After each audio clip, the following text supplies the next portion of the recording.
কিছুদিন যাবৎ অম্লমধুর নামক ভিডিও পোস্ট করছি না। আপনারা হয়তো মনে করতে পারেন আমি বোধহয় এসব বাদ দিয়ে দিয়েছি। না, আমি বাদ দেইনি। দেশের বর্তমান পরিস্থিতিতে এসব করা শুভনীয় নয়।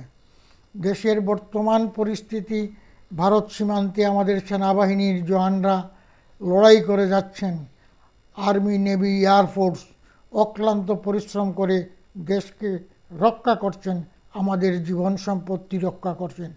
মাননীয় প্রধানমন্ত্রীর নেতৃত্বে বাকি মন্ত্রীরাও ঘাম জড়াচ্ছেন দেশকে নিরাপদ রাখার জন্য।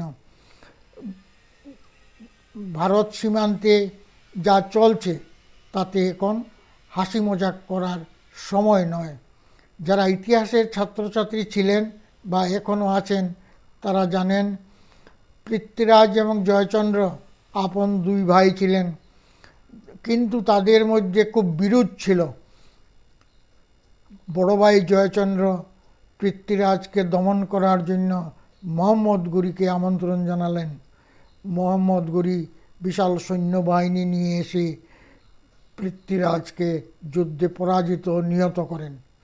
পরের বছর সেই মোহাম্মদ ঘুরি আবার সৈন্যবাহিনী নিয়ে এসে জয়চন্দ্রকে যুদ্ধে পরাজিত নিহত করেন। এ থেকে আমাদের শিক্ষা নেওয়া উচিত। আমরা কিছুই যদি শিক্ষা নেই না, তাহলে আমাদের ইতিহাস পড়ে, সমাজবিজ্ঞান পড়ে কী লাভ? আমরা শান্তিপ্রিয় ভারতবাসী, আমাদের দেশও শান্তিপ্রিয়। আমরা চাইব যে শান্তিতে যেভাবে আমরা আগেও বসবাস করছিলাম সেভাবে বসবাস করব। কিন্তু প্রতিবেশী রাষ্ট্র থেকে যদি অশান্তির বীজ ছড়ানো হয় এবং শান্তি প্রক্রিয়া চালু করার জন্য চেষ্টা করে যদি আবার শান্তি বিঘ্নিত করে, তাহলে তাদের উপযুক্তভাবে শায়েস্তা করতেই হবে।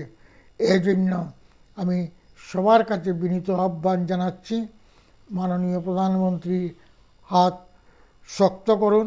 তিনি এবং তার মন্ত্রিসভার সদস্যরা যেভাবে অক্লান্ত পরিশ্রম করছেন, সেনাবাহিনীর 3 বিভাগ আর্মি, নেভি, এয়ারফোর্স যেভাবে দেশের একতা ও অখণ্ডতা রক্ষা করার জন্য প্রাণপণ লড়াই করছেন নিজেদের জীবন বিপন্ন করে, তাদের প্রতি আমার অসীম কৃতজ্ঞতা জ্ঞাপন করছি। সবশেষে আমার সঙ্গে আপনারা বলুন, বন্দে মাতরম। ভারত মাতা কি জয়। জয় হিন্দ।